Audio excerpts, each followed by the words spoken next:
नमस्कार। मैं आपके साथ में दिनेश शर्मा। आप देख रहे हैं VNK न्यूज और इस समय हमारे साथ में हैं मथुरा वृंदावन के लोकप्रिय नेता श्याम सिंह अहिरिया जी, जो कि पूर्व विधायक हैं।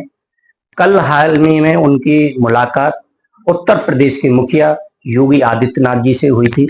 किस विषय में उनकी बातचीत हुई है, इस विषय को लेकर हम इनसे बात करने आए हैं। जी सर, आपका स्वागत है हमारे चैनल पर। आप बताइए, आपकी मुलाकात कल योगी जी से हुई थी, किस विषय में हुई? ये बहुत बहुत धन्यवाद आपके चैनल को, आपके ले जी। आप चैनल के माध्यम से मुझे पूछ रहे हैं। तो पूरे जनपद में, पूरे प्रदेश में भारतीय जनता पार्टी के 8 साल पूरे हुए। उसमें सारे कार्यकर्ता हैं अपने घर से, अपने जनपद से उनको बधाई दे रहे हैं, जो उन्होंने 8 साल में अच्छे कार्य किए हैं। अभी तक कोई सरकार नहीं कर पाई।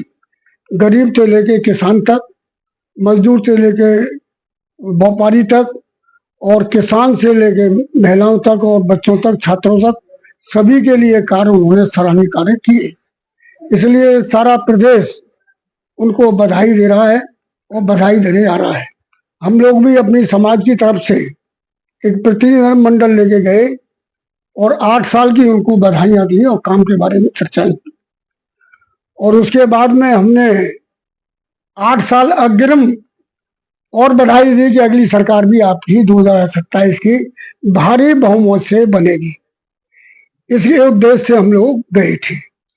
उसी में और भी चर्चाएं शुरू हो गई जी।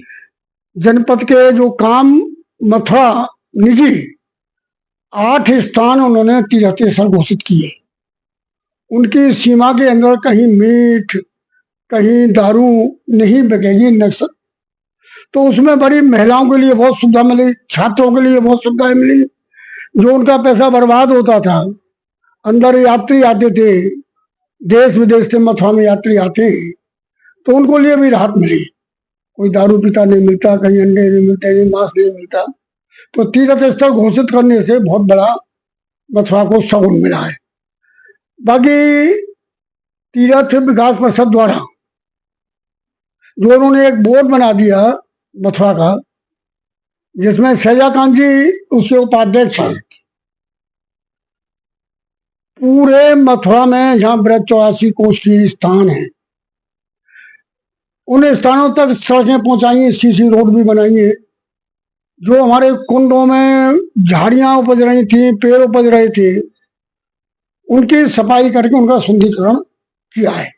ये ब्रज को बहुत बड़ा लाभ मिला है और लोगों को काम भी मिला। जिस तरीके से तो इस तरह जिस तरीके से प्रोटोकॉल, ये अपना कॉरिडोर यहाँ बन रहा है वृंदावन में, और छोटी छोटी गलियां हैं, कुछ हमको विरोध भी देखने को मिल रहा है। तो इसको आप किस तरीके से देखते हैं? क्योंकि जब अपना कॉरिडोर बनेगा तो दुकानें खाली होंगी, टूटेंगी।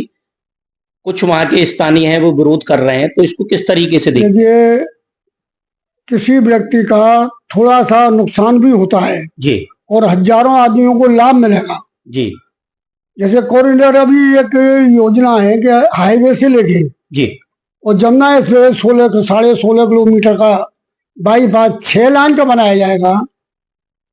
तो मथुरा का एक स्वरूप कैसा होगा, वृंदावन का स्वरूप कैसा होगा, वो उसको देखेंगे, उनको पता लगेगी।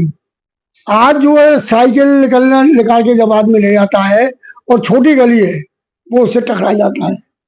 यात्री आगे विदेशों से भगवान कृष्ण के मंदिर, जन्मभूमि पे आते हैं, जी, बाकी बिहारी मंदिर पे जाते हैं। जब गलियां छोटी होती हैं तो लोगों की घटना भी हो जाती है। तो उन घटनाओं को दूर करने के लिए कोऑर्डिनेट बनाया जाएगा। जैसा अभी देखा हुआ, अपने बनारस में बनाया, बिल्कुल, गए होंगे, अयोध्या में काम हुआ है।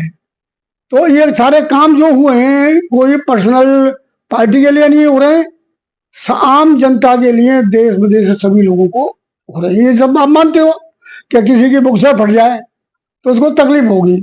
अगर उनका मान लो कोई छोटी दुकान है, कहीं टूटती है, वो विरोध करेंगे। मतलब आधा % भी लोग विरोध नहीं कर रहे हैं। कोई नेकार विरोध करता है जिसको दुकान खाली, उन लोग कहीं व्यापार मिलेगा। तकलीफ तो होगी, एक घर से दूसरे घर में जाता है तो आदमी को थोड़ी तकलीफ होती है, लेकिन स्वरूप बढ़िया बनता है, 3 मंजिला मकान में रहता है तो आगे की वो भूल जाता है, बढ़िया चीज बन जाएगी, व्यापार भी बढ़ेगा, सारे लोग आएंगे। तो मथुरा में एक ऐतिहासिक कार्य हुए, जैसे बरसाना, नंदगांव, गोवर्धन, जतीपुरा, सारे आप जाते हैं तो लोग खुश नहीं होते हैं, हरियाली देखते हैं, सड़कें चौड़ी देखते हैं, गाड़ियां जा रही हैं। तो ये इतना बड़ा काम मथुरा में हुआ है। मैं समझता हूँ कि हम लोगों के, मैं 1970 से राजनीति में हूँ, लोग पैसा आता था पता ही नहीं लगता था कहाँ चला गया, ये चला पैसा आ गया। लेकिन इस सरकार में जो पैसा आ रहा है जिस मद के लिए, उस मद का काम दिखता है धरातल पे, अधिकारी भी जाते हैं, राजनीतिक लोग भी जाते हैं तो काम दिखता है। इसलिए हमारा ये है कि हमारी 2027 में भी उन्हें हमने बधाई दी है उनके लिए, 8 साल के लिए और आगे वो हमारी पूरी होगी और जनता उनके साथ है। भारतीय जनता पार्टी के आप देखेंगे गांवों में सैलाब के सैलाब उमड़ते, हर जाति के लोग हैं।